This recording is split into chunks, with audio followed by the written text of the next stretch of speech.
मैं तो माननीय मंत्री जी से यही निवेदन करूंगा कि कई सारी चीजें जो मेरे से पहले अजमेर से आने वाले सदस्य, भरतपुर से आने वाले सदस्य ने कही, निश्चित रूप से उस पर विचार किया जाना चाहिए। हमारे किसान भाई और तमाम वो लोग, उनके हितों के साथ, उनके अधिकारों के साथ कोई खिलवाड़ नहीं हो, इस पे पूरा ध्यान देना बहुत ज्यादा जरूरी। और साथ ही साथ एक बहुत बड़ी समस्या पश्चिमी राजस्थान की मैं आपके संज्ञान में लाना चाहूंगा। जब से हमारी सरकार बनी है, पश्चिमी राजस्थान के लोग बहुत खुश थे कि साहब ये सरकार उनके हित के लिए, अधिकारों के लिए कई नए कदम उठाएगी। पर मुझे कहते हुए बड़ा दुख है कि वो तमाम चीजें, तमाम आशाएं, तमाम इरादों पे कहीं ना कहीं पानी फिरता दिख रहा है। साहब, आज के समय में मेरे हाथ में कई सारे कैबिनेट्स की प्रेस नोट्स हैं।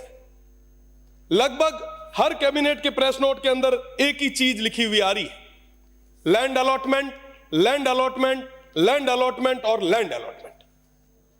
और साहब, पूरे पश्चिमी राजस्थान की जमीनों को उन अंग्रेजों के समान मल्टीनेशनल कंपनी जो आई है उनके चरणों में आपने सुपुर्द कर दी।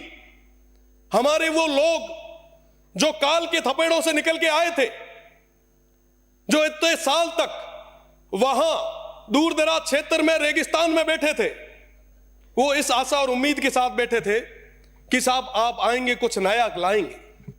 कैबिनेट्स की मीटिंग में उनके लिए कई सारे नए सौगात, नई स्कीम्स, नए डेवलपमेंट प्लान्स लाएंगे। पर साहब, डेवलपमेंट के नाम पर आज उनके साथ बहुत बड़ा खिलवाड़ किया जा रहा है। आखिर गुनहगार कौन है? ये जमीनें किसकी है? किस शर्त पे दी जा रही है? वहां पे जिस गोधन की आप बात करते हैं, उस गोधन का क्या होगा? वहां के लोगों का क्या होगा? उन किसानों का क्या होगा? वहां पे रहने वाले लोगों का क्या होगा? सब कोई कभी विचार किया आपने? लाखों करोड़ों हेक्टेयर जमीन दे दी, आज भी देते जा रहे हैं। सब इस बदले में आपको मिला क्या? आज भी वो क्षेत्र बिजली के लिए तरस रहा है।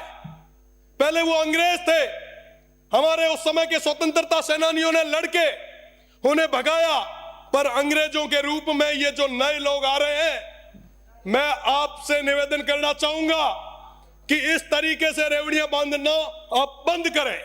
साहब, मैं इस सदन में रह के बात कर रहा हूं और मैं आपको यह भी याद दिला देता हूं कि आखिर में जब वोटों की बारी आई तो वो जनता, वो लोग वोट देंगे, ये अधिकारी और ये कंपनियां वोट नहीं देगी। साहब, उन लोगों के साथ जो गलत हो रहा है, जो अत्याचार हो रहा है, वो कभी माफ नहीं करेंगे। मैं आपको बताना चाहूंगा, लगभग सारे कैबिनेट मीटिंग, 16 जून को कैबिनेट मीटिंग हुई। पहला ही पहला डिसीजन हमारी कैबिनेट का क्या रहा? यहां पे कई सारे माननीय सदस्य भी विराजे हैं, वरिष्ठ, आप पढ़े, आप देखें, हमारे दुख को आप समझे, हमारी पीड़ा को समझे।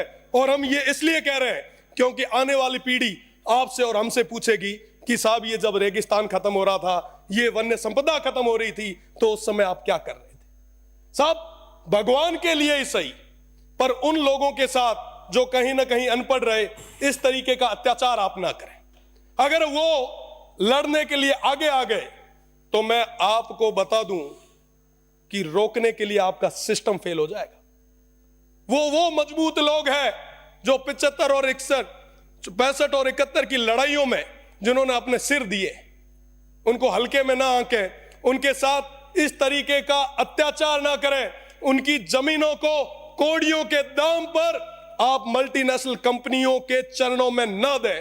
मेरा पुनः आप सभी से निवेदन कि आप उनकी पीड़ा को समझते हुए ये जो अनैतिक ढंग से जो लैंड अलॉटमेंट हो रहे हैं, इसको पूर्ण तरीके से आप बंद करें, उन सीमांत के लोगों के साथ न्याय करें। बहुत बहुत धन्यवाद। जय हिंद, जय भारत। श्री हरिमोहन शर्मा।